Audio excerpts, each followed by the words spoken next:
আসসালামু আলাইকুম ওয়া রাহমাতুল্লাহ। সুপ্রিয় আলোর পথের দর্শক মণ্ডলী, আশা করি মহান আল্লাহ রাব্বুল আলামিনের অশেষ মেহেরবানি ও দয়ায় আপনারা সবাই ভালো আছেন।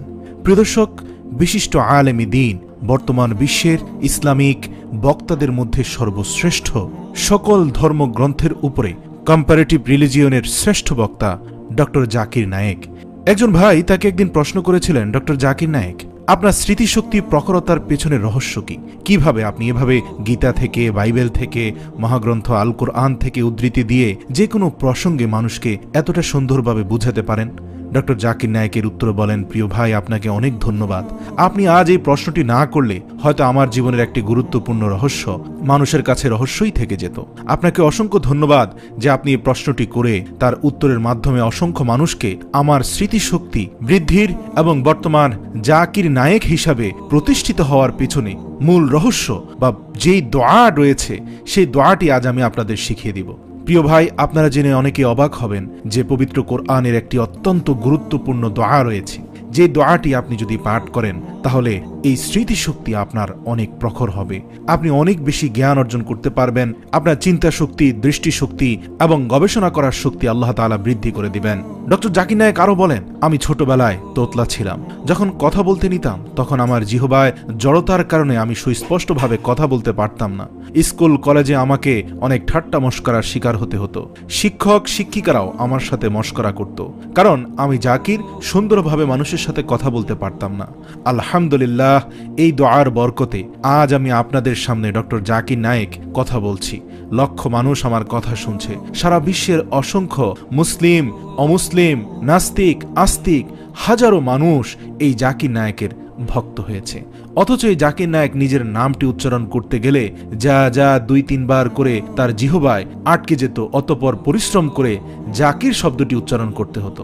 আলহামদুলিল্লাহ, আজকে আমি আপনাদেরকে পবিত্র কোরআনের সেই দোয়াটি শিখিয়ে দিব, যে দোয়াটি আপনি যদি নিয়মিত পাঠ করেন ইনশাআল্লাহ আপনার স্মৃতিশক্তি বৃদ্ধি পাবে, আপনার চিন্তা শক্তি বৃদ্ধি পাবে এবং আপনার জ্ঞানের পথে এই দোয়া নিঃসন্দেহে আল্লাহ রাব্বুল আলামিনের কাছে একটি শ্রেষ্ঠ দোয়া।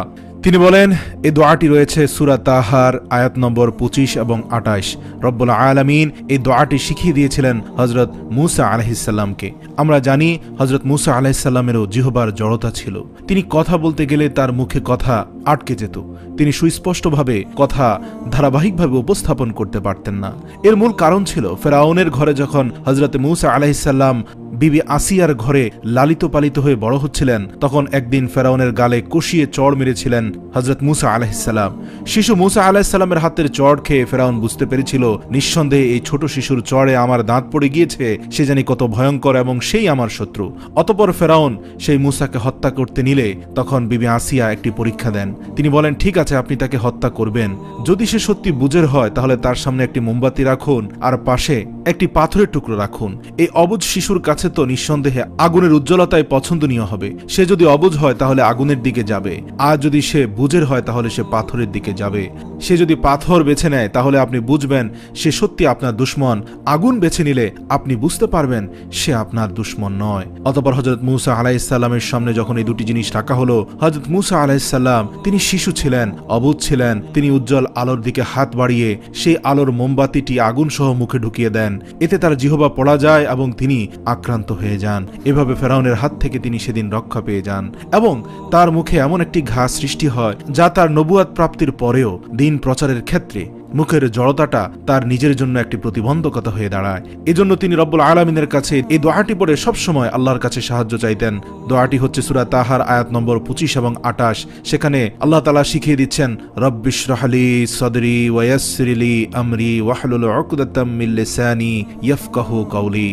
অর্থাৎ সে বলল, হে আমার রব, আমার বুক প্রশস্ত করে দিন এবং আমার কাজ সহজ করে দিন, আর আমার জিহ্বার জড়তা দূর করে দিন, যাতে তারা আমার কথা বুঝতে পারে। সুবহানাল্লাহ। প্রিয় দর্শক, আপনারা অনেকেই আমার কাছে প্রশ্ন করেছেন স্মৃতিশক্তি বৃদ্ধির দোয়া।